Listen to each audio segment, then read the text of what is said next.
ঢুকেছে, দেখুন গাড়ি ঢুকেছে, পিছনে কোনো হুইল চেয়ার নেই, কোনো বডিগার্ড নেই। আমার আপনার এটা সাধারণ বাড়ির ছেলে, সাধারণ জামা প্যান্ট পরে এসছে। আপনাদের কাছে ভিক্ষা চাইতে আসিনি ভেবে আপনাদের অধিকার আপনাদেরকে বুঝিয়ে দিতে এসেছে।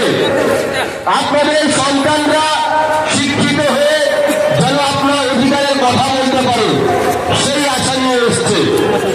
আমরা আমাদের বেস্ট লেভেলটুকু যদি দিতে পারি, আমরা আমাদের বুথের কর্মী যারা আছি, যদি আমরা বুথের 1000টা ভোটের মধ্যে 600টা ভোট আমরা যদি সাহারিয়াটাকে গড়িয়ে দিতে পারি, তাহলে শ্রীরামপুরের মধ্যে আমরা জিতছি জিতছি জিতছি, এটা কিন্তু 100%।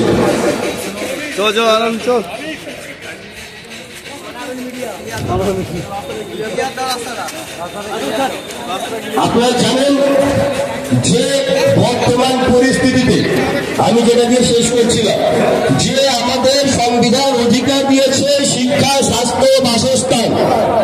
আপনি এখন পশ্চিমবঙ্গের যে কোনো জায়গায় যদি বলেন আমার একটা বাড়ি দরকার, একটা ফ্ল্যাট কিনবো, আপনাকে প্রশ্ন করবে সরকারি না বেসরকারি।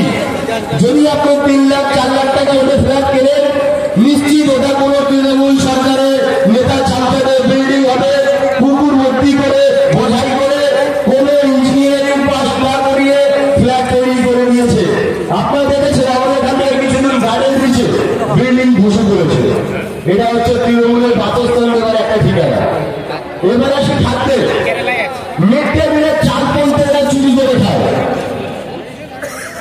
আমাদের প্রার্থী এসেছে শাহরিয়ার মল্লিকা,